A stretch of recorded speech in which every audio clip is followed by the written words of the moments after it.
नमस्ते दोस्तों। तो कैसे हैं आप सब लोग। होप आप सब मज़े में होंगे और आप अपनी लाइफ एंजॉय कर रहे हैं to the fullest, because YOLO, you only live once. तो ये योलो वाला कॉन्सेप्ट है ना, ये मेरे को समझ में नहीं आता थोड़ा, because you live every day, you only die once. तो योलो योडो होना चाहिए ना। तो खैर वो सब बातें साइड में रखता है। तो वेलकम इकोनॉमिक्स की आज आपकी सेकंड क्लास है और हमने फर्स्ट क्लास में बड़े धांसू कॉन्सेप्ट्स किए थे। हमने जाना था कि इकोनॉमिक्स क्या होता है और कैसे इकोनॉमिक्स हमारे डेली लाइफ में काम आने वाली है। अब आज हम क्या बात करने वाले हैं, मैंने आपको कल ही बता दिया था कि हम आज जो स्टार्ट करने वाले हैं थ्योरी ऑफ, तो क्या बोला था मैंने, theory of demand and supply. हाँ, हम वही चैप्टर आज स्टार्ट करने वाले हैं। तो याद है तो आपको कल के कॉन्सेप्ट्स हमने जो देखे थे सारे याद है आपको? एकदम मजेदार थे ना कॉन्सेप्ट। कैसे पुष्प और पुष्पा के कॉन्सेप्ट हमने देखा था, उसके बाद में हमने देखा था पतंजलि रामदेव बाबा का एग्जाम्पल, उसके बाद में हमने देखा था इंडियन गवर्नमेंट का एग्जाम्पल। फिर हमने मैक्रो इन्वायरमेंट और माइक्रो इन्वायरमेंट का कंपैरिजन कैसे किया था, आपको याद है? भगवान एक मैक्रो लेवल में ऑपरेट कर रहे हैं और एवेंजर्स शक्तिमान माइक्रो लेवल में ऑपरेट कर रहे हैं। तो ये हमने कल वाले एग्जाम्पल में देखा था। तो आज हम स्टार्ट करने वाले एकदम भारी और धांसू टॉपिक जिसका नाम है theory of demand and supply. तो ये एकदम मसालेदार टॉपिक है। तो ये जो मसालेदार टॉपिक है ना, इसको करने में आपको बहुत मजा आएगा और ऐसे ऐसे आपको एग्जाम्पल्स मिलेंगे। आपने जो ट्वेल्थ में जो theory of demand and supply पढ़ रखा है उसे भूल जाइए, क्योंकि अब वाला जो है ना, हम और कॉन्सेप्ट्स को और स्ट्रेंथन करने वाले हैं और जो एग्जाम्पल्स हम लेने वाले हैं उससे आपके कॉन्सेप्ट्स और अच्छे होते जाएंगे और आपको एक लाइफ टाइम तक याद रहने वाले हैं। तो आप ट्वेल्थ में जब पढ़ रहे थे कि ये क्या थ्योरी इकोनॉमिक्स है, तो लेकिन यहाँ पे ऐसा नहीं होने वाला है। यहाँ पे इकोनॉमिक्स अब आपके लिए एक प्रैक्टिकल सब्जेक्ट बन गया है। हम इतने अच्छे अच्छे एग्जाम्पल्स देने वाले हैं और इतने अच्छे से एक एक कॉन्सेप्ट को समझने वाले हैं कि आहा क्या मज़ा आ गया सर। ऐसे हम पढ़ने वाले हैं कि आप जाते जाते सर क्या मज़ा आ गया है, आपने जो इकोनॉमिक्स पढ़ाई है आज की क्लास में सर आनंद आ गया, मज़ा आ गया एकदम। यू ओनली लिव वंस, तो sir you only economic once. तो इकोनॉमिक्स की क्लास आपकी ऐसी भरपूर मज़ेदार होने वाली है। तो आज का कॉन्सेप्ट हम स्टार्ट करने वाले हैं, theory of demand and supply. तो ये जो हम theory of demand and supply पढ़ने वाले हैं, बता देते वेलकम।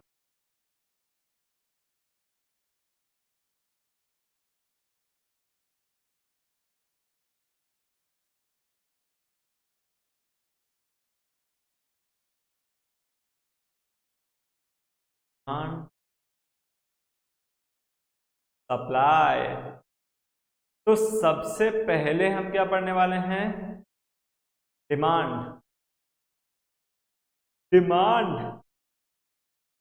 पहले थ्योरी ऑफ डिमांड पढ़ने वाले हैं हम कि ये डिमांड क्या होता है। तो हम ये किसके नजरिए से पढ़ने वाले हैं? कौन डिमांड कर रहे हैं यहाँ पे, प्रोड्यूसर या कंज्यूमर? जो सामान बना रहा है वो डिमांड कर रहा है या जो सामान कंज्यूम कर रहा है वो डिमांड कर रहा है? तो हम ये चैप्टर किसके नजरिए से पढ़ने वाले हैं? इससे पहले मैं आपको एक छोटू सा स्टोरी बता दूं ताकि आप कनेक्ट कर पाओ कि हमें किसके नजरिए से ये चैप्टर पढ़ना है और ये क्यों इंपॉर्टेंट है या ये क्यों रेलेवेंट है। ठीक है,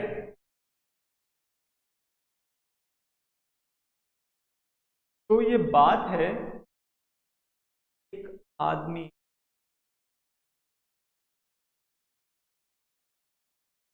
शाम की, शाम की बात है ये स्टोरी, शाम की है। तो श्याम ने अपने पापा को बोला, श्याम के पापा,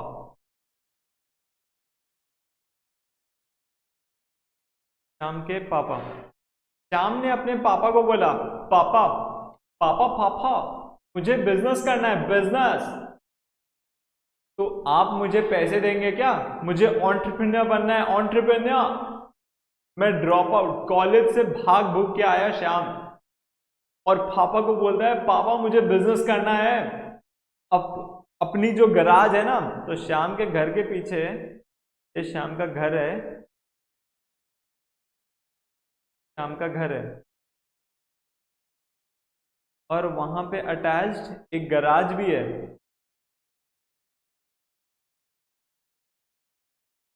तो श्याम आया पापा के पास दौड़ते दौड़ते, पापा पापा मुझे पैसे देंगे क्या? मुझे एंटरप्रेन्योर बनना है। तो पापा ने पूछा कहाँ पे काम करने वाला है तू? तो श्याम ने बोला पापा हमारे यहाँ जो पीछे जो गराज है ना हमारा, वहीं पे एक कंपनी खोल डालूंगा, वहीं पे एक कंपनी होगी अपनी। एप्पल सब एक गराज में स्टार्ट हुए थे, हम भी एक गराज में स्टार्ट करने वाले हैं। 4 दोस्त हैं, मिलके मचाएंगे एकदम, ऐसा धंधा करेंगे कि एप्पल को पीछे छोड़ जाएंगे। तो पापा उसकी एक्साइटमेंट समझ पा रहे थे कि श्याम बड़ा एक्साइटेड है।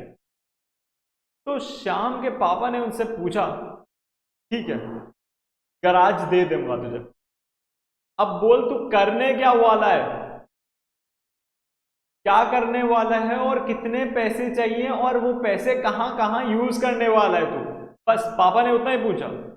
तो श्याम बोला पापा मैं और मेरे 4 दोस्त हैं, हमने और 1-2 दोस्त को स्टाफ जैसे रख भी लिया है, गराज तैयार है, कंप्यूटर्स मेरे पास हैं जो आपने मुझे ला के दिया था एप्पल वाला, वैसे ही मेरे 3 दोस्तों के पास भी है, तो कंप्यूटर्स भी रेडी है। बस अब ये सोचना है कि मुझे कौन सा बिजनेस करना है, बस इतना ही सोचना है। उसके बाद में मैं एंटरप्रेन्योर बन गया पापा। पापा हंसने लगे कि ये क्या बोल रहे हैं श्याम। पापा उसको शक के नजरियों से देखने लगे कि श्याम तू मेरा ही बच्चा है ना, तू जानता है तू क्या बोल रहा है, जानता है क्या तू क्या बोल रहा है ये? तो श्याम बोला हाँ पापा, ऐसे ही बिजनेस स्टार्ट होता है, ऐसे ही कंपनी स्टार्ट होती है, यही एंटरप्रेन्योरशिप है पापा। आप थोड़े बूढ़े हो गए हो, आपको ये सब समझ में नहीं आएगा। तो श्याम के पापा ने उसे 2 लाफे लगाए, 2 दनादन खाए उसने। तो पापा ने बोला कि बिजनेस कर, उसकी कोई मनाही नहीं है, तेरे 4 दोस्त 5 दोस्त जितनों के साथ मिलकर करना है कर, लेकिन पहले बता तू करने क्या वाला है, कितने पैसे क्यों चाहिए?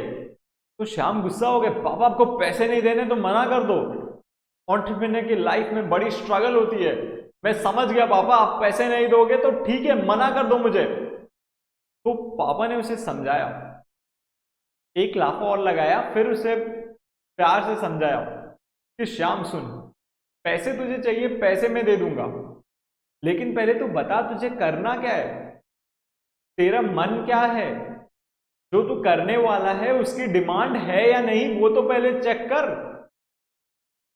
तू बिजनेस करने वाला है तो तुझे पहले चेक करना पड़ेगा जिसका बिजनेस करने वाला है उसके सामने कस्टमर्स हैं या नहीं, डिमांड होएगी या नहीं। तो यहीं पे श्याम की स्टोरी को एक विराम देते हैं। अब आप बताओ कि ये जो हम थ्योरी ऑफ डिमांड पढ़ने वाले हैं, हम किसके व्यू पॉइंट से पढ़ने वाले हैं, प्रोड्यूसर या कंज्यूमर या दोनों? बोलो बोलो, बताओ ना, आपको जो लगे, आपको जो लगे, आपको श्याम की स्टोरी से जितना समझ में आया, आपको जो लगे आप बताओ बस। प्रोड्यूसर के तरफ से, कंज्यूमर के तरफ से, या दोनों? आपको क्या लगता है? आप बस सोचो ना कि थ्योरी ऑफ डिमांड किसके ज्यादा काम आएगी, प्रोड्यूसर के तरफ से, कंज्यूमर के तरफ से, या दोनों? सर दोनों अच्छा लग रहे हैं। हम जब थोड़े टेंशन में होते हैं ना, या समझ में नहीं आता है, हम क्या करते हैं, दोनों वाला ऑप्शन बोल देते हैं, ऑल ऑफ द अबव। अरे सोचो तो सही थोड़ा, मैंने इतना बढ़िया श्याम का एग्जाम्पल आपको दिया, आप सोच ही नहीं रहे हो, बेचारा श्याम पापा से 3-4 थप्पड़ खा गया। आप सोच ही नहीं रहे हो, यहाँ पे सोचो तो सही, प्रोड्यूसर कंज्यूमर या दोनों। सर आपने ऐसे बोला मतलब दोनों तो नहीं है, प्रोड्यूसर या कंज्यूमर से एक ही कोई के व्यू पॉइंट से हम थ्योरी ऑफ डिमांड पढ़ने वाले हैं। सही पकड़ा आपने, सही पकड़ा, एकदम सही पकड़ा। लेकिन अब बताओ तो किसके व्यू पॉइंट से, प्रोड्यूसर या कंज्यूमर? सर कंज्यूमर लग रहा है, क्योंकि डिमांड तो कंज्यूमर करता है ना।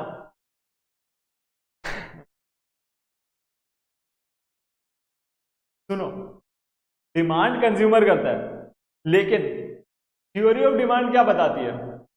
नहीं वो छोड़ो, थ्योरी ऑफ डिमांड हम प्रोड्यूसर के व्यू पॉइंट से पढ़ने वाले हैं। मैंने आपको करेक्ट आंसर दे दिया।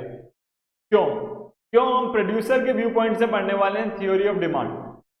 तो हम प्रोड्यूसर के व्यू पॉइंट से इसलिए पढ़ने वाले हैं थ्योरी ऑफ डिमांड, क्योंकि प्रोड्यूसर डिटरमाइन करता है, सामान बनाने से पहले प्रोड्यूसर डिटरमाइन करता है कि अच्छा इतने यूनिट्स मेरे करीबन डिमांड है मेरे इन यूनिट्स की।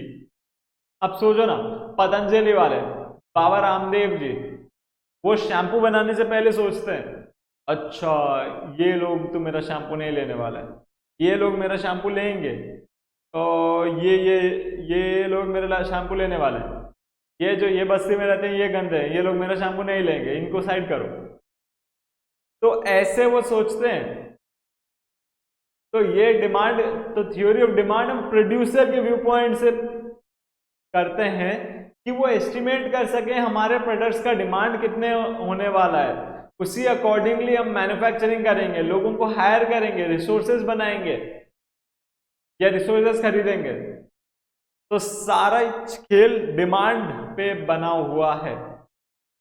तो बहुत प्लानिंग लगती है ये थ्योरी ऑफ डिमांड, उसके लिए बहुत काम आता है। ये जो प्लानिंग लगती है ना कि कितना डिमांड करना है अपने को, कितना डिमांड होएगा अपने गुड्स का, तो उसके लिए थ्योरी ऑफ डिमांड बहुत बहुत काम आती है। तो श्याम की स्टोरी बाद में कंटिन्यू करेंगे, बाद में कभी सुनेंगे। अब थ्योरी ऑफ डिमांड पे आ गए। तो डिमांड, तो श्याम ने बोला पापा जिस गुड्स का डिमांड होगा वो करूंगा। सर आपने बोला श्याम की स्टोरी को विराम देते हैं, वो ऐसे फ्लो में निकल जाता है। तो श्याम के पापा ने बोला कि ठीक है समझ गया मैं बात, लेकिन डिमांड होता क्या है वो तो बता, डिमांड क्या होता है? श्याम भी पूछ रहे डिमांड होता क्या है, क्या होता है ये डिमांड, बताओ मुझे, मैं उसी का बिजनेस करने वाला हूं। तो डिमांड होती क्या है?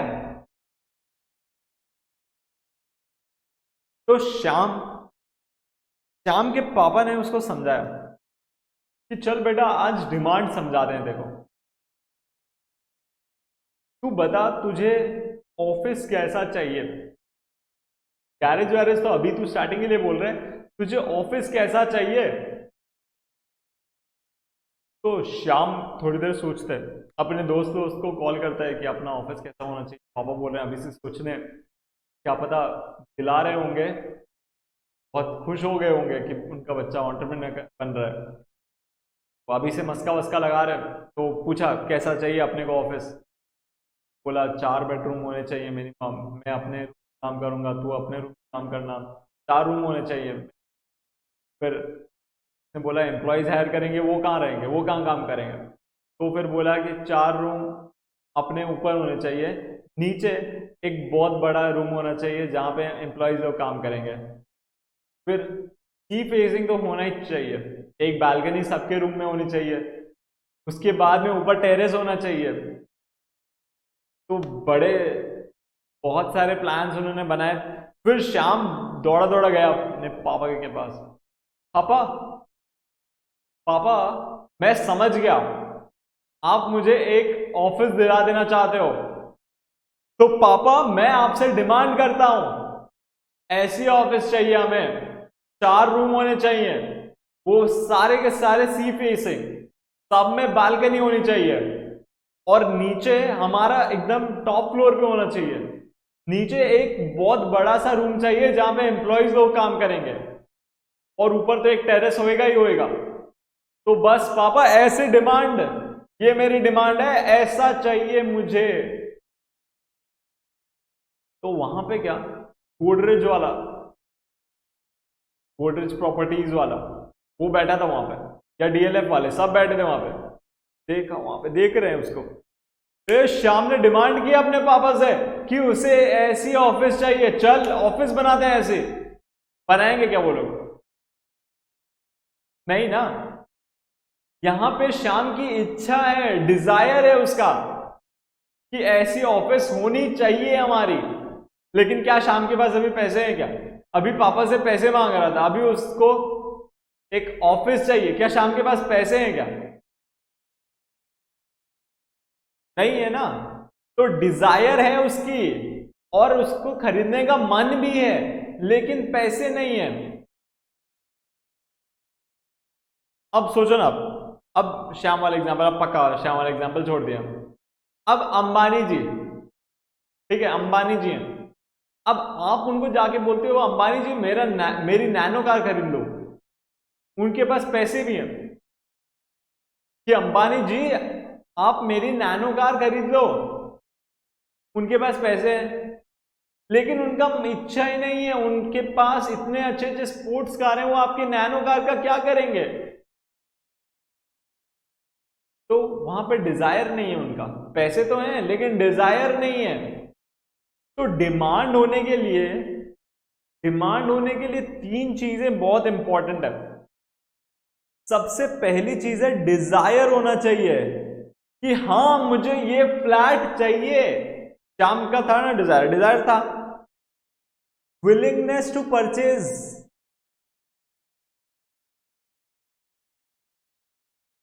आप कुछ मत लिखो, आप बस सुनो, अभी मजा आएगा। विलिंगनेस टू परचेज, मुझे खरीदने की बहुत इच्छा है सर, ऐसा ऑफिस तो अपना होना ही चाहिए, एकदम सी फेसिंग सर, काम ऐसा फोड़ देंगे, काम करने में बहुत मजा आएगा, ऐसा ऑफिस तो होना ही चाहिए, बहुत विलिंग हूं मैं खरीदने को। और थर्ड पॉइंट क्या है, थर्ड और सबसे इंपॉर्टेंट पॉइंट, सर मेरे पास पैसा भी तो होना चाहिए ना खरीदने का।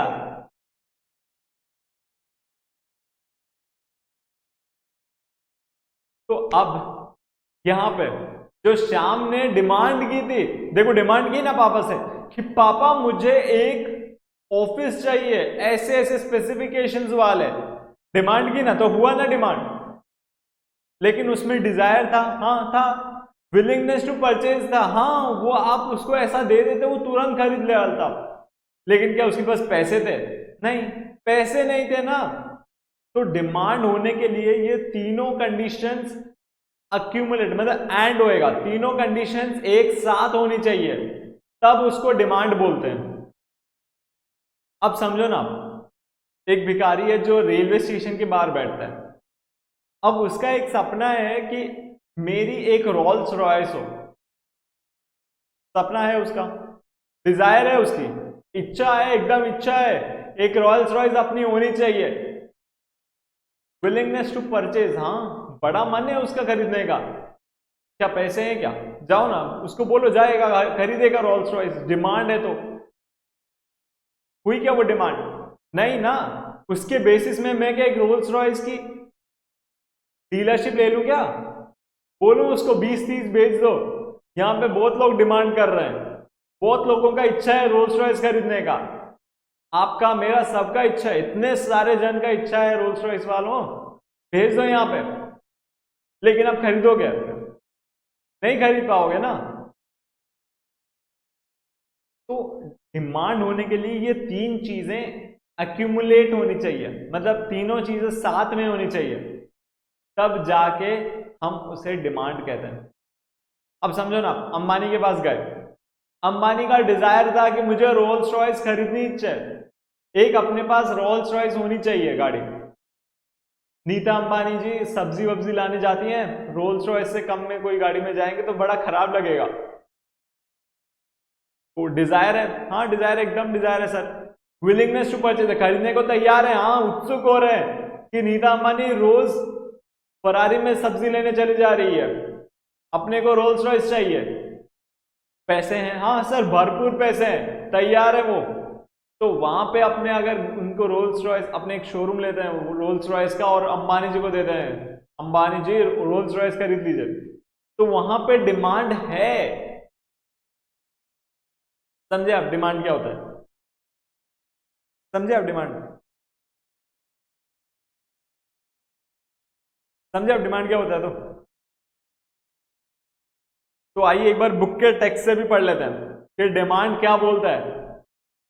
क्वांटिटी ऑफ गुड्स और services that consumers are willing, है उनके मन में, हाँ खरीदेंगे आप, एंड एबल टू परचेज, पैसे भी हैं खरीदने का, डिजायर तो है लेकिन पैसा भी है परचेज करने का, at various prices during a given period of time.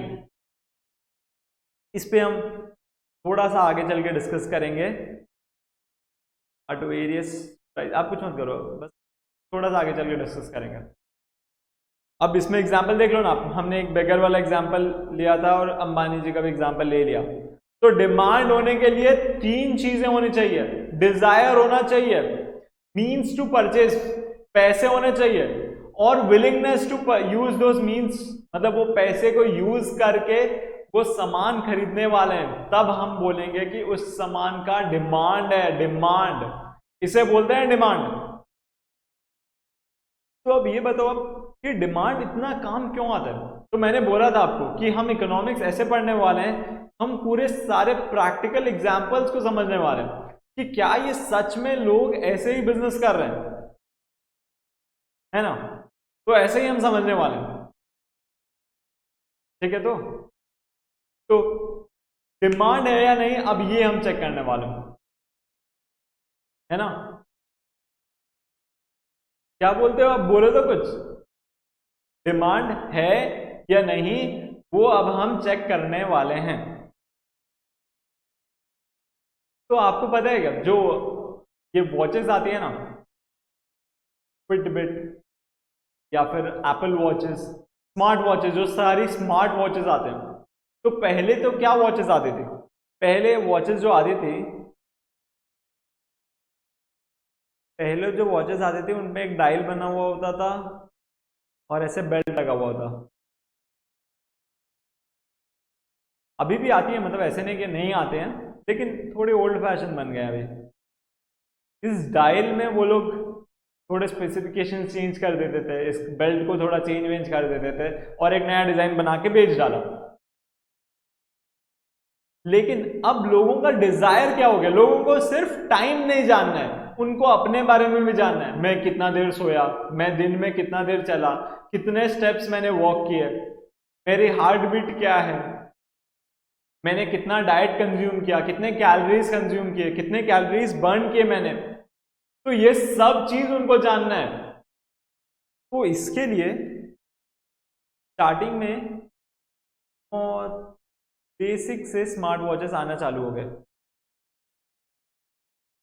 Starting में बहुत बेसिक से स्मार्ट वॉचेस आना चालू हो गए, लेकिन जैसे जैसे इंप्रूवमेंट आया, कंपनीज ने सोचा लोगों को चाहिए क्या, क्या चाहिए लोगों को? सिर्फ वहां पे देख लिया बस उतना ही चाहिए क्या? नहीं, उन्होंने और रिसर्च किया उस पर कि लोग क्या डिजायर कर रहे हैं। उन्होंने सर्वेस कंडक्ट किए, जो लोग यूज कर रहे थे उनको जाके पूछा कि आपको और क्या चाहिए। उन्होंने बोला थोड़ा डायल बड़ा होना चाहिए, डायल आप थोड़ा बड़ा कर दो, मतलब ये जो फेस है ना, ये तो बहुत छोटू सा डायल था, आपका टच जो है ना वो अच्छा नहीं है, आप मैसेज नोटिफिकेशंस नहीं आते हैं, मैं मतलब उसी में मैसेज वैसेज पढ़ सकूं, मुझे फ़ोन निकालना ही नहीं पड़े, आप मुझे एनालिटिक्स दीजिए कि मैं कितना देर चला, कितना देर में दौड़ा, सब एनालिटिक्स चाहिए मुझे। इसके बाद में मेरी हार्ट बीट की थी, फिर मेरा डीप ट्रैक करिए कि मैं कितना देर बढ़िया से सोया, कितना देर अच्छा से नहीं सो पाया, कितना देर सोया, कैसे अपनी स्लीप इंप्रूव करूं। तो इतने सारी चीज लोगों ने बोला, डिजायर किया। तो कंपनीज ने क्या किया, उस पर वर्क किया कि अच्छा ये फीचर चाहिए कस्टमर्स को, अपने ये फीचर देंगे और ज्यादा लोग डिजायर करेंगे। अभी भी लोगों के पास मीन्स तो हैं, और उनका विलिंगनेस भी है।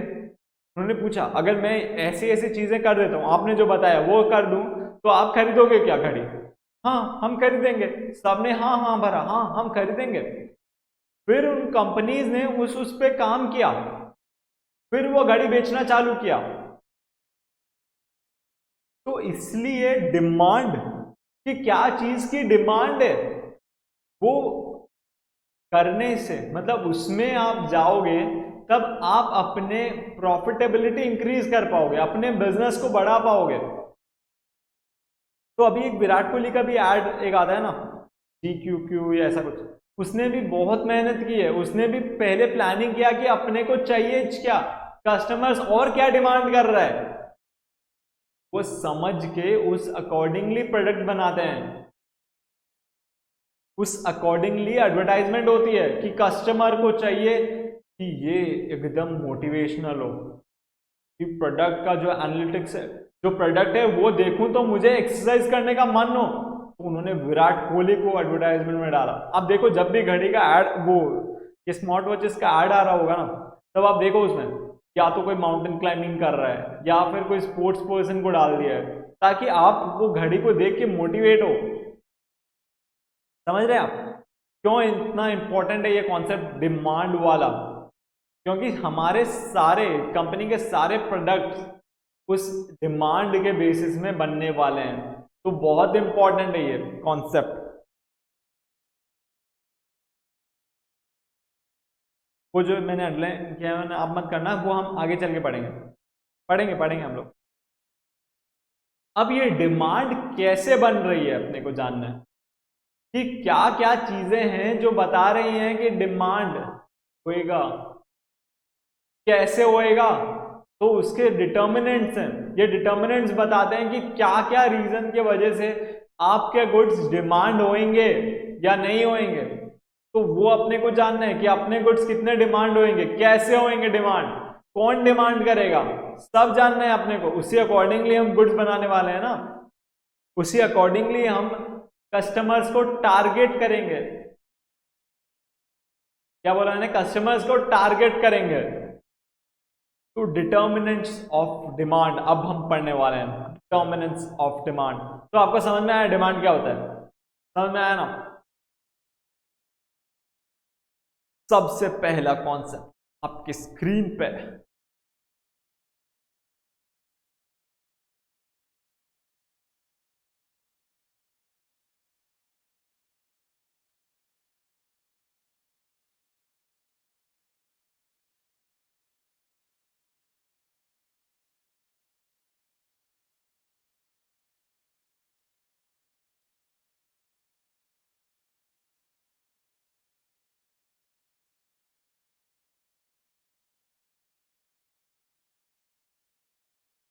सबसे पहला कॉन्सेप्ट आपके स्क्रीन पे ये रहा, price of the commodity.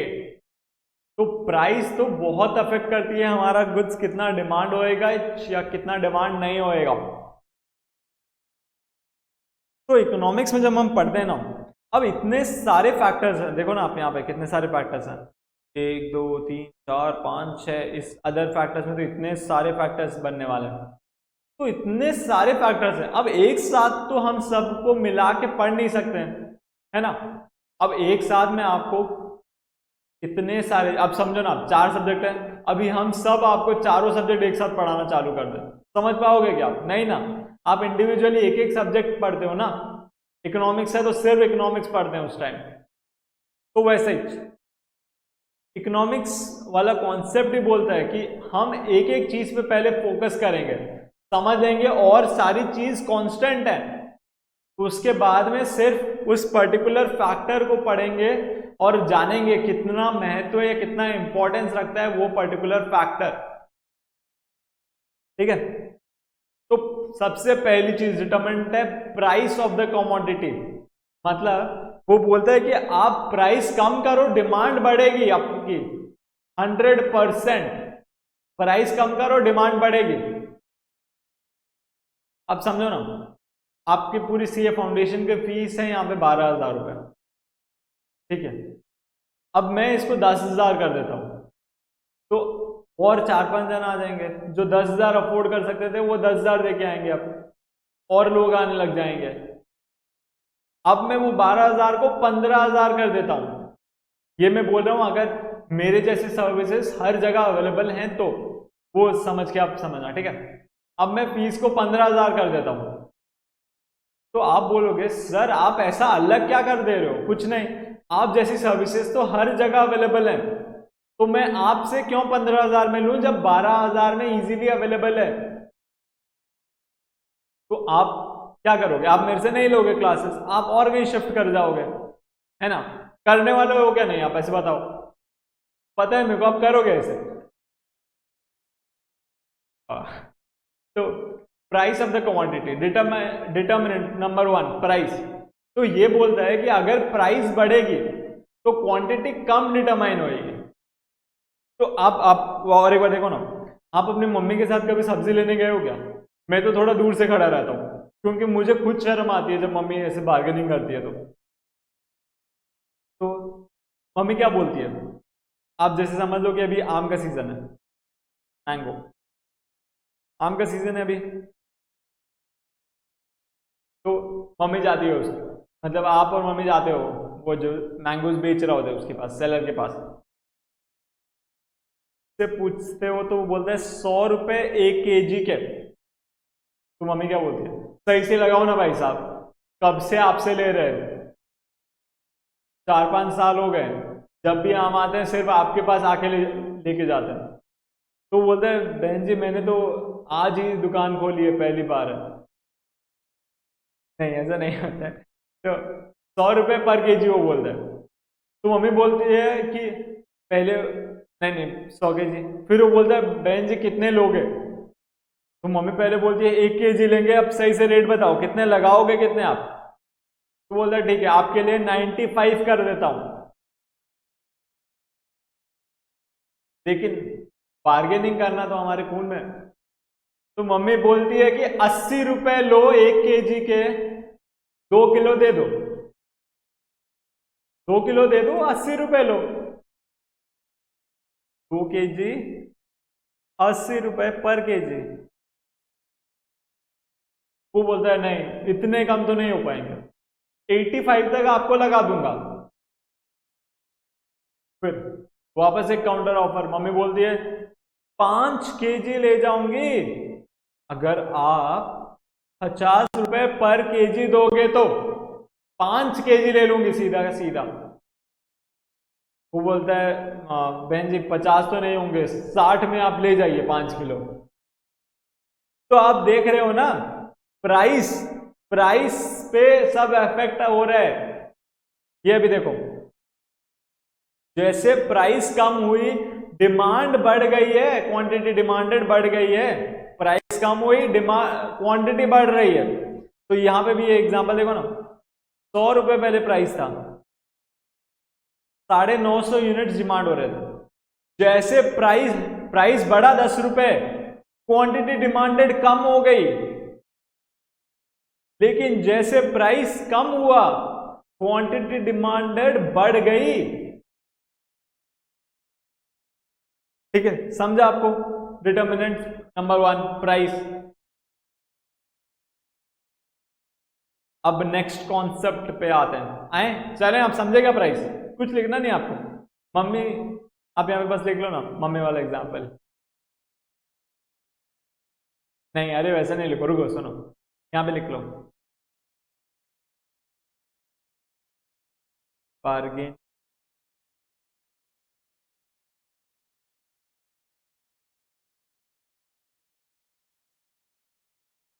Mangoes.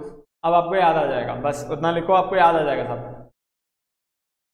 अरे हाँ सच में लिखो, क्या पूछ के रहे हो लिखना है या नहीं? अरे सच में लिखना है, आपको तभी याद आएगा, आप सच में लिखो तो सही। देखा? चलो अब नेक्स्ट कॉन्सेप्ट में जाते हैं। तो नेक्स्ट कॉन्सेप्ट समझाने से पहले 2 चीजें जाननी जरूरी है, बहुत ज्यादा जरूरी है। कॉम्प्लीमेंट्री गुड्स क्या होते हैं और सब्स्टिट्यूट गुड्स क्या होते हैं। अब फोटो देख के समझ गए होंगे, लेकिन समझाना तो पड़ेगा ना। कॉम्प्लीमेंट्री गुड्स क्या होते हैं सर, और और सब्स्टिट्यूट गुड्स क्या होते हैं?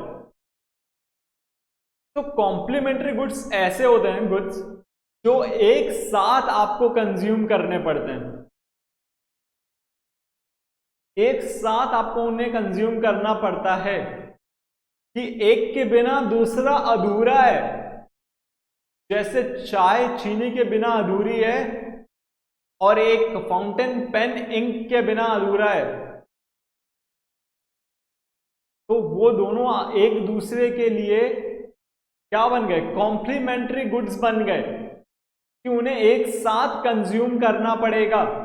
आप जब चाय बनाते हो ना, सबसे इंपॉर्टेंट कंप्लेन तो ये होती है, तूने चीनी कितनी डाली, ये मीठा नहीं हुआ, थोड़ा थोड़ा और मीठा करके ले आ, या तूने बहुत ज्यादा मीठा बना दिया इस चाय को, थोड़ा कम मीठा बनाता ना मजा आ जाता। या फिर आप पेन, फाउंटेन पेन में आप बिना इंक के कैसे लिखोगे? नहीं लिख सकते हो ना। तो कॉम्प्लीमेंट्री गुड्स है वो, एक के बिना दूसरा एग्जिस्ट ही नहीं करेगा और वो दोनों को एक साथ कंज्यूम करना पड़ेगा। या आप ऐसे करो ना, चाय पी लो पहले पूरा बिना चीनी वाला, ऊपर से चीनी खा लो, होएगा क्या? पेट में तो मिलेगा ही, होएगा क्या? बोलो ना, खुद बोलो, नहीं होएगा ना।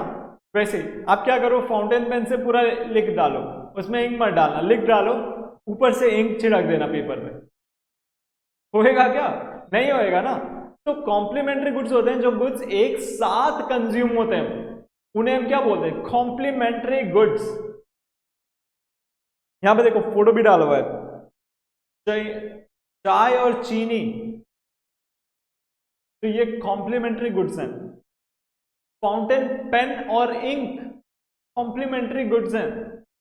अच्छा, मैं आपको पूछता हूं और एक बार, आप अगर सच में कॉन्सेप्ट समझे हो तो आप ये क्वेश्चन आंसर कर पाओगे, नहीं तो मुझे वापस समझाना पड़ेगा आपको ये कॉन्सेप्ट, ठीक है? चाय की प्याली, चाय, अब मेरे ड्राइंग पे मत जाओ, बहुत खराब ड्राइंग करता हूं मैं। और जो शुगर फ्री टैबलेट्स आती है ना,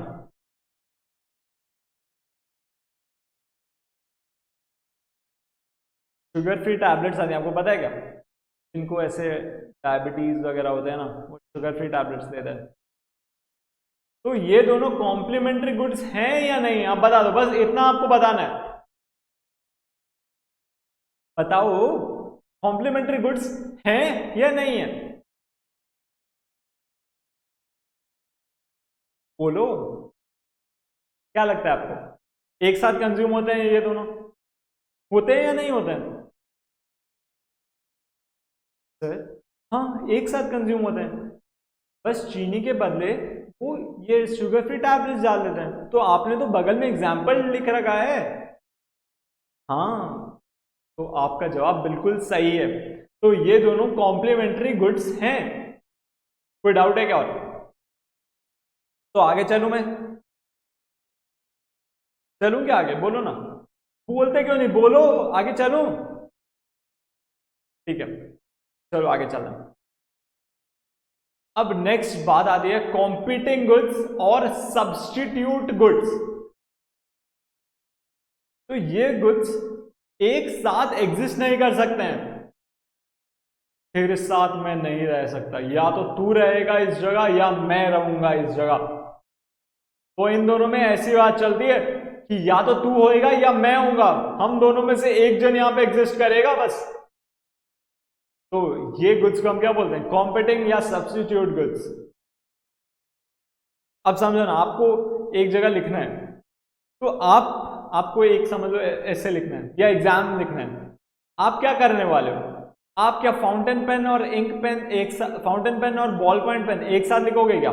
ऐसे दोनों पेन एक साथ पकड़े, एक पेन ये हाथ में और एक पेन ये हाथ में, और ऐसे लिखोगे क्या? नहीं लिखने वाले हो।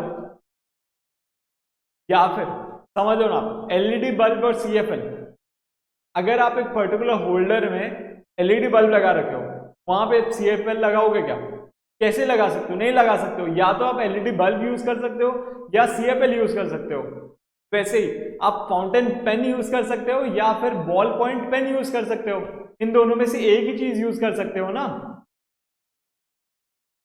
समझे क्या आप?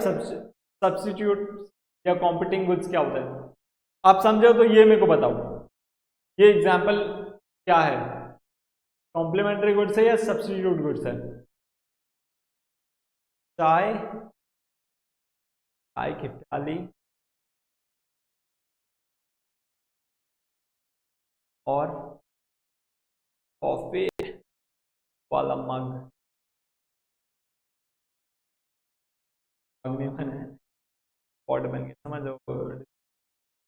चाय और कॉफी क्या ये कॉम्प्लीमेंट्री गुड्स हैं या सब्स्टिट्यूट गुड्स हैं? आपको क्या लगता है? आप बोलो ना, आप बोलो, चुप मत रहो, बोलो आप, ये कॉम्प्लीमेंट्री गुड्स हैं या सब्स्टिट्यूट गुड्स हैं? क्या मैं चाय और कॉफी दोनों एक साथ कंज्यूम कर सकता हूं? चाय और कॉफी में क्या फ्रेशनेस देते हैं, या तो चाय या कॉफी, या दोनों, चाय और कॉफी दोनों कंज्यूम कर सकता हूं, वो भी साइमल्टेनियसली। चाय मिलाई कॉफी में और पी गया, आहा क्या मस्त टेस्ट है। करते हैं क्या हम ऐसे? कभी नहीं करते हैं ना। आप कभी जाते हो तो पूछते हैं ना, सर क्या लोगे, चाय लाऊं या कॉफी लाऊं? अब दोनों ही चले जाओ। आप ऐसे बोलते हो क्या कभी? नहीं ना। आप सिलेक्ट करते हो कि चाय या कॉफी। अच्छा, आप चाय कॉफी, चाय नहीं नहीं नहीं कॉफी, आप कॉफी ले आओ, कॉफी ले आओ, आप ऐसे करते हो ना। तो वैसे ये सब्स्टिट्यूट गुड्स हैं।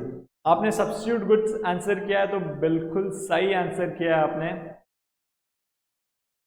कि दोनों में से सिर्फ एक चीज एग्जिस्ट करेगी, या तो मैं चाय पीऊंगा या कॉफी पीऊंगा एक पर्टिकुलर समय पे।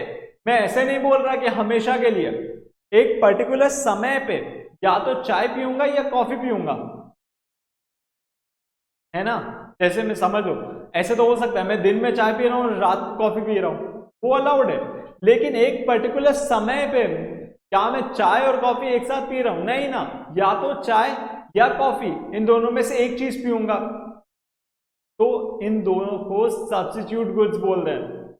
तो जो चीज एक साथ कंज्यूम होती है हम उसे कॉम्प्लीमेंट्री गुड्स बोलते हैं, और जो चीज अलग अलग कंज्यूम होती है या फिर एक जब होती है जब दूसरा नहीं हो सकता है तो हम उसे सब्स्टिट्यूट गुड्स बोलते हैं। समझे क्या? बोलो ना, समझे क्या? कॉम्प्लीमेंट्री गुड्स क्या होता है और सब्स्टिट्यूट गुड्स क्या होते हैं? एक बार रीडिंग मान लेंगे। अच्छा, ये तो हमने अभी समझा कॉम्प्लीमेंट्री गुड्स और सब्स्टिट्यूट गुड्स क्या होता है। एक बार रीडिंग कर लो चलो। Goods which are generally consumed simultaneously, वो होते हैं क्या? Complementary goods. आपको एमसीक्यू ऐसे आ सकता है तो मैंने इसलिए इसको हाईलाइट कर डाला कि बताओ goods which are consumed simultaneously. Option a complementary goods, option b substitute goods, option c both of the above, और option d none of the above. Correct answer क्या होएगा? Goods which are consumed simultaneously, complementary या substitute goods? बोलो ना आप बोलते क्यों नहीं हो? बोलो। कॉम्प्लीमेंट्री गुड्स सही जवाब। अगला सवाल आपके लिए,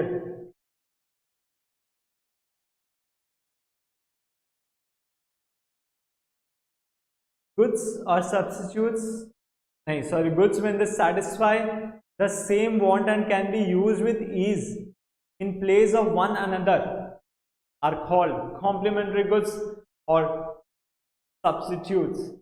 None of the above, both of the above. क्या होगा आंसर? सब्स्टिट्यूट गुड्स ना, कि दोनों एक साथ यूज नहीं कर सकते हैं, एक के बदले में दूसरा यूज कर सकता हूं। तो देख लो गुड्स और सब्स्टिट्यूट्स।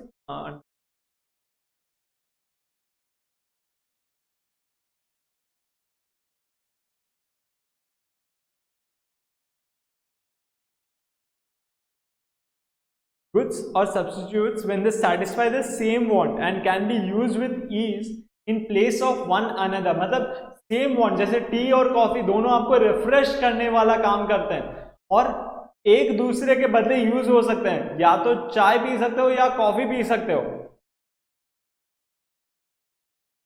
अब बात आती है ये डिमांड में कैसे अफेक्ट करते हैं।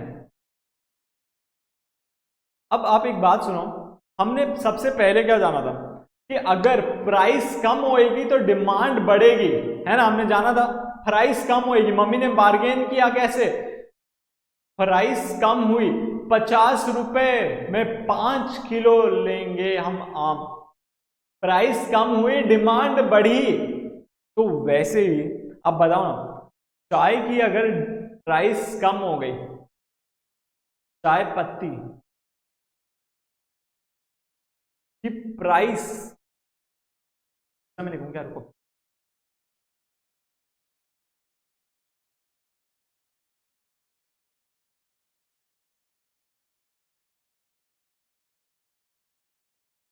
यहां पे लिखते हैं, चाय की प्राइस, टी का प्राइस जब कम हुआ टी लीव्स का, तो बताओ टी लीव्स का प्राइस कम हुआ, प्राइस कम हुआ तो आप बताओ डिमांड क्या होगी, बढ़ेगी या कमेगी? प्राइस कम हुई ना, डिमांड बढ़ेगी या कमेगी बताओ? सही, डिमांड बढ़ेगी सर, आपने अभी बताया ना, डिमांड बढ़ रही है। प्राइस कम हुई तो ज्यादा लोग चाय पी सकते हैं, सस्ते में पी सकते हैं, लोग बहुत बार चाय पियेंगे। तो टी लीव्स की प्राइस कम हुई तो डिमांड बढ़ने लगी। अब आप बताओ, जब चाय पीता है एक आदमी तो चीनी चाहिए ही चाहिए, एक ग्लास चम्मच चाय में 2 चीनी, टेबल स्पून ऑफ चम्मच, 2 टेबल स्पून ऑफ चीनी डालना पड़ता है, डालना पड़ता है या नहीं, बोलो ना। एक ग्लास ऑफ चाय में 2 टेबल स्पून ऑफ शुगर। तो जैसे ही टी लीव्स की प्राइस कम हुई, टी की डिमांड बढ़ने लगी, लोग ज्यादा चाय पीने लगे, तो अकॉर्डिंगली अब लोगों को ज्यादा चीनी चाहिए ताकि वो चाय पी सकें, हुई ना। तो चाय की प्राइस कम हुई लेकिन डिमांड चीनी की भी बढ़ने लगी, और चीनी की तो हमने प्राइस भी कम नहीं की है। अब नंबर्स में आपको लिखें क्या, अपने नंबर्स में लिखें क्या, चलो ना नंबर्स में लिखते हैं। सुनो, टी लीव्स के प्राइस थे, टी लीव्स प्राइस ओल्ड 100 रुपए पर केजी, उस टाइम डिमांड थी 10 केजी, लेकिन जैसे ही प्राइस न्यू कम हुई 80 रुपए पर केजी, डिमांड बढ़ेगी, अभी डिमांड हो गई 20 KG, 20 kilo, tea leaves KGs में मेजर करता है ना, 20 किलो। तो अकॉर्डिंगली शुगर का प्राइस ओल्ड था 40 रुपए किलो के, और डिमांड ओल्ड थी 20 केजी।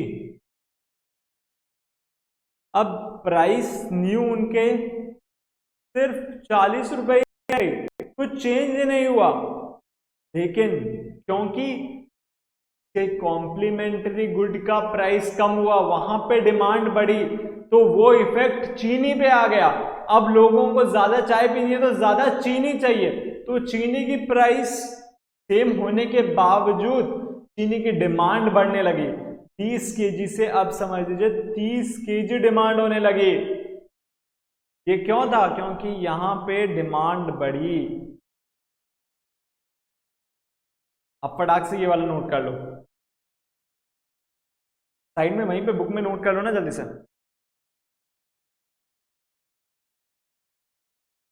जल्दी से नोट कर लो। ये कॉन्सेप्ट के बाद में आपके लिए एक सरप्राइज है, बहुत मस्त सरप्राइज है, अरे सच में सरप्राइज है, बहुत मजा आएगा आपको। बस ये कॉन्सेप्ट जल्दी से कंप्लीट कर लें, ये कॉम्प्लीमेंट्री सप्लीमेंट्री गुड्स वाला, बस उसके बाद आपके लिए एक बहुत मजेदार सरप्राइज है, मजा आएगा आपको भी। सर ऐसे हमारी एक्साइटमेंट बहुत बढ़ जाती है, हाँ, अरे एक्साइटमेंट बढ़ रही तो एक्साइटमेंट बढ़नी चाहिए ना, इसीलिए तो मैं आपको बता रहा हूँ कि एक सरप्राइज है, तो सरप्राइज भी बहुत ज्यादा इंटरेस्टिंग है। लिख लिया क्या आपने? लिखा?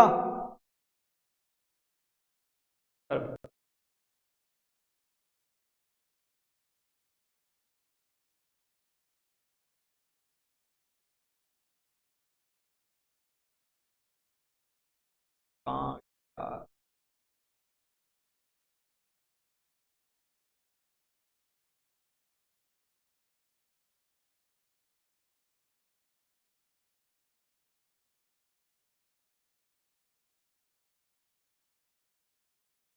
हाँ, आ गया, सही जगह पे आ गया। तो कॉम्प्लीमेंट्री गुड्स के बगल में आपने लिख लिया वो एग्जाम्पल, यहाँ पे इतनी जगह पड़ी, आप लिखे ना आराम से, लिख लिए तो आप। ऐसे चाय के डिमांड और प्राइस चेंजेस ने शुगर के डिमांड को अफेक्ट करना चालू कर डाला।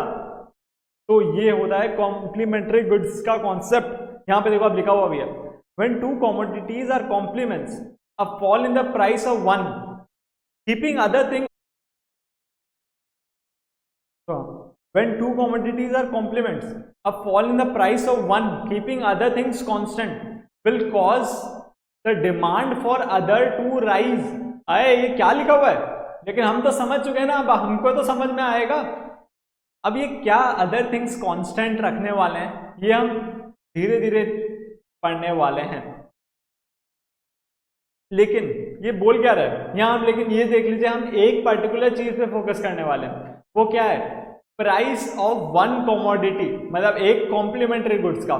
एक जैसे चाय और चीनी, हमने यहां पे किसका प्राइस चेंज होते हुए देखा? चीनी नहीं, टी लीव्स का प्राइस चेंज होते हुए देखा। तो सिर्फ टी लीव्स का प्राइस हमने चेंज होते हुए देखा, और सब चीज को कांस्टेंट रखा हुआ है, हम सब चीजों को भूल गए और बाकी की चीज। तो वो क्या बोलता है? When two commodities are complements, a fall in the price of one keeping other things constant will cause the demand for other. मतलब यहां पे हमने जब देखा कि चाय पत्ती का प्राइस कम हो रहा था, डिमांड बढ़ा, और अकॉर्डिंगली चीनी का प्राइस सेम था, कांस्टेंट था, लेकिन फिर भी उसका डिमांड बढ़ रहा था। यहां पे फाउंटेन पेन का एग्जांपल लिया हुआ, a fall in the price of fountain pen will cause an increase in the demand of ink. अब बात आती है हमारी सब्स्टिट्यूट गुड्स की, मैं मिटा दूं क्या?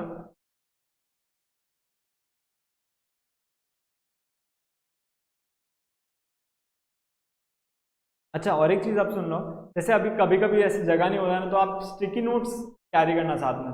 तो जहां पे जगह नहीं होएगा ना, आप स्टिकी नोट्स जल्दी से चिपका देना और उस पर नोट कर लेना। तो क्या होगा, आपका सारा चीज एक जगह पे लिखा हुआ रहेगा, तो रिवीजन के टाइम आपको इतने सारे नोट्स वोट्स खोल के देखने की जरूरत नहीं, बस बुक जल्दी से पलटाया और बस आपका रिवीजन कंप्लीट हो गया। अब बात करते हैं सब्स्टिट्यूट गुड्स की। अब समझो आपका एक 4/4 का एक रूम है, 4/4 का रूम है। अब लग रहा है ना रूम जैसा, 4/4 का आपका रूम है, यहाँ पे बेड लगाया हुआ है, ये बेड है, यहाँ पे टीवी लगाई हुई है, इस साइड में वार्डरोब्स हैं, और यहाँ पे इस दीवार पे एक होल्डर लगाया हुआ है, एक होल्डर लगाया हुआ है। अब आपको चूज करना है, या क्या आप एलईडी बल्ब लोगे या सीएफएल बल्ब लगाओगे, आपको चूज करना है वहां पे। तो आपने कंपेयर किया, मार्केट में जाके पूछा एलईडी बल्ब का प्राइस कितना है और सीएफएल बल्ब का प्राइस कितना है। तो दुकानदार ने आपको बताया कि एलईडी बल्ब और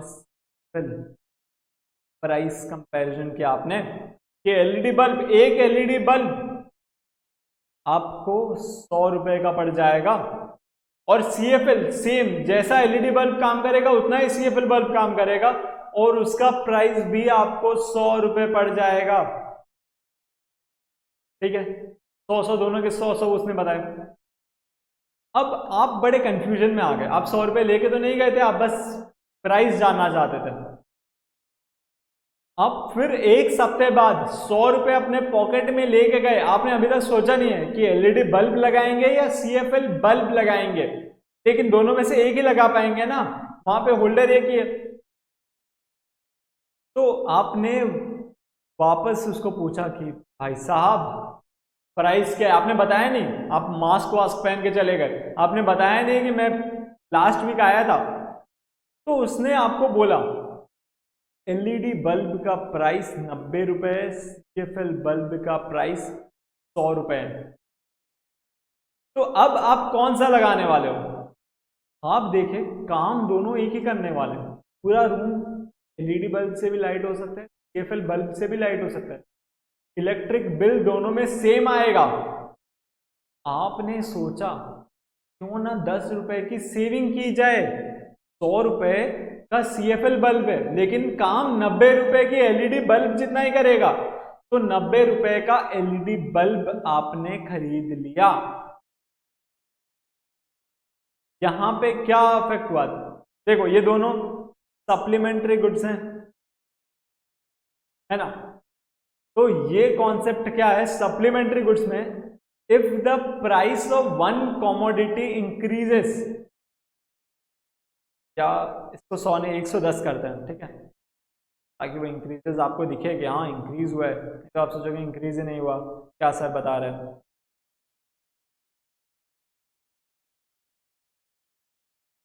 if the price of one commodity increases keeping other things constant, मतलब और सारी चीजें कांस्टेंट हैं,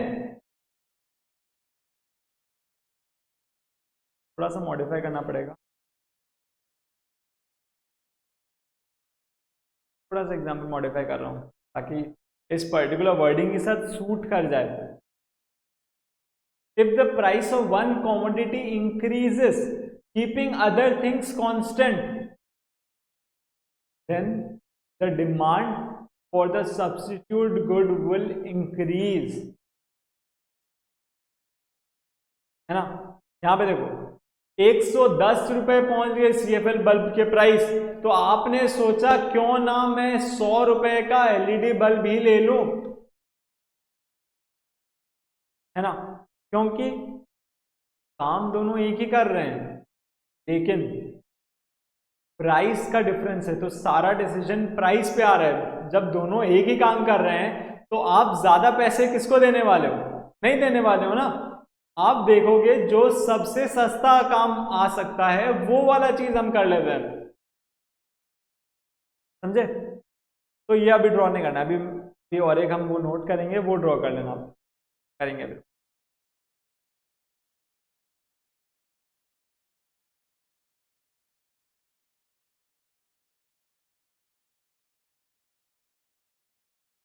समझे क्या? कॉम्प्लीमेंट सब्स्टिट्यूट विद,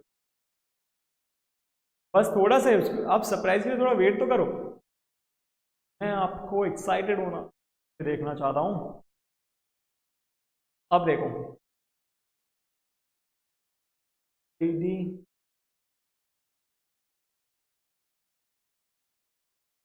एलईडी का प्राइस चेंज करते हैं, ठीक है।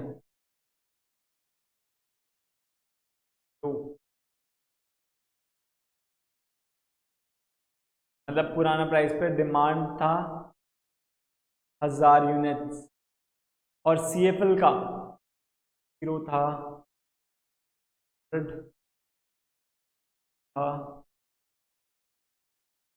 100 अब क्या हुआ, when the price of one commodity increases, अब वो क्या हुआ सीएफएल का प्राइस बढ़ गया, अब तुरंत बदल गया, आपने बोला कि एलईडी का प्राइस चेंज करेंगे लेकिन सीएफएल अब आउट ऑफ, तब अभी पुराना हो गया ना, एलईडी चल रहा है, तो इसलिए अब when the price of one commodity increases क्या होएगा, when the price of one commodity increases, substitute goods में जब एक का प्राइस बढ़ जा रहा है, जब आपको सेम चीजें कम प्राइस में मिल रही हैं तो आप शिफ्ट कर जाओगे जहां पे कम प्राइस में चीजें मिल रही हैं, तो यहाँ पे CFL का डिमांड कम हो जाएगा, समझ लो 900 यूनिट्स, और LED का डिमांड बढ़ जाएगा।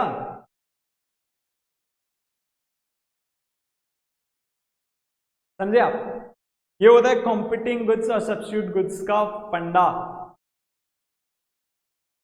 रीड मार लें क्या एक बार? क्या बोलते हो आप? रीड मार लें क्या?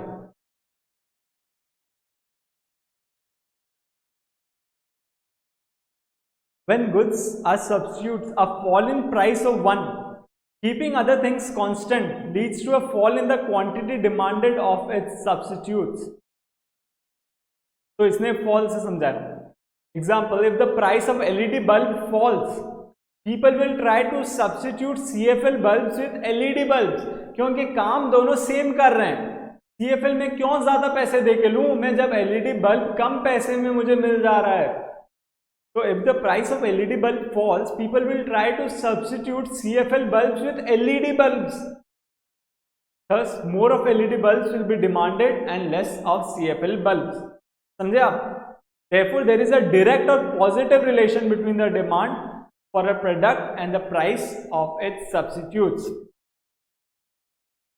ये भी आपको क्वेश्चन जा सकता है, तो इसे भी रेड कलर में किया हुआ है ताकि आपको दिखे, वो याद रहे, आप उसको भी अंडरलाइन कर लो।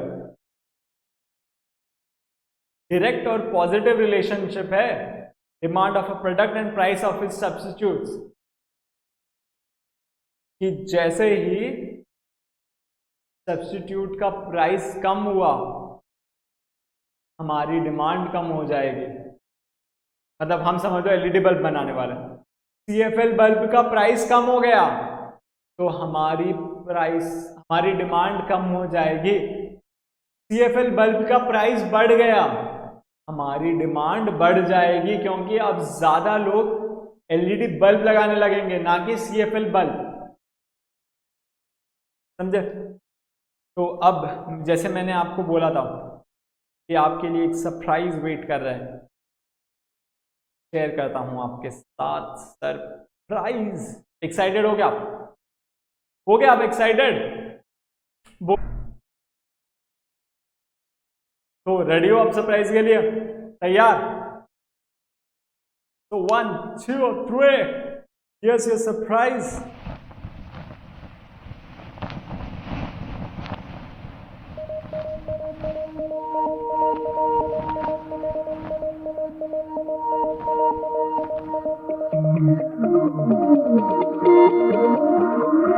Enjoy कीजिए वीडियो।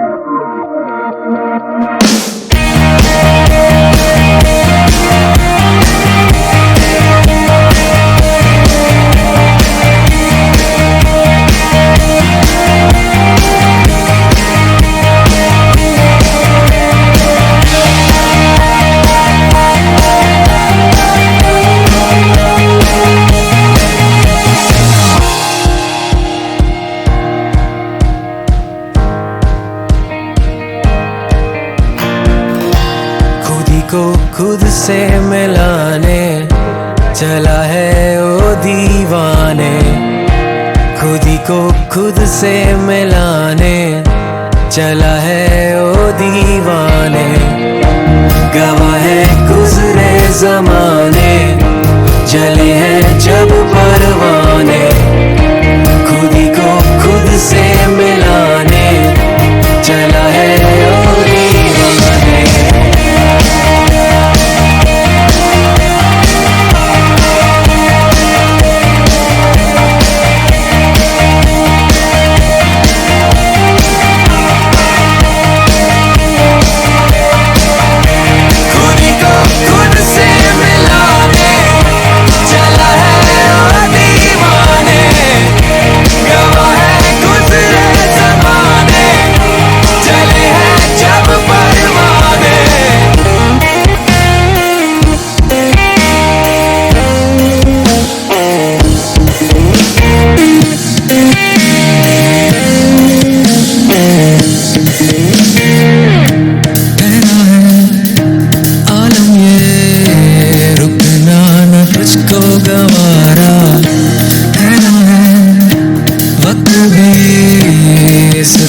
किसी का न पहरा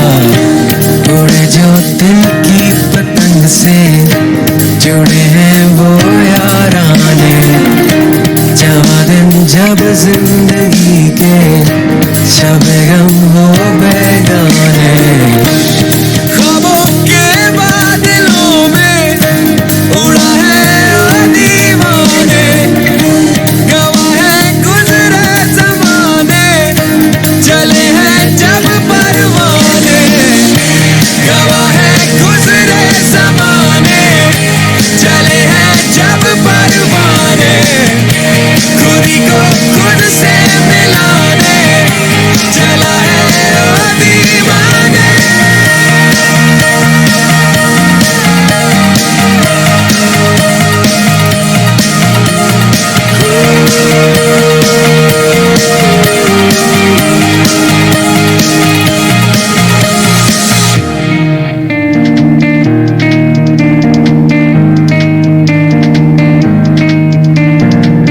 लिख दे ये फसाना देखे जो जमाना तारों से आगे हो ख्वाबों का ठिकाना लिख दे ये फसाना देखे जो जमाना तारों से आगे हो ख्वाबों का ठिकाना है चुका जहाँ छट गया धुआं है रुका समा हम हुए रवां है चुका जहाँ छट गया धुआं हम हुए रवां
तो कैसा लगा आपको surprise?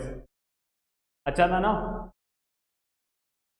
Lead the way where your heart takes you. तो इसके साथ हम आज की क्लास यहीं पे एंड करते हैं। क्या आपको आज और पढ़ने का मन है क्या? आज की क्लास हम यहीं पे एंड करते हैं। तो कल मिलने वाले हैं और धांसू कॉन्सेप्ट्स के साथ और बहुत सारे मज़े के साथ, और होप आप इस वीडियो से बहुत इंस्पायर्ड फील कर रहे हो। तो चल रहे हैं आज। Stay home, stay safe, enjoy your day.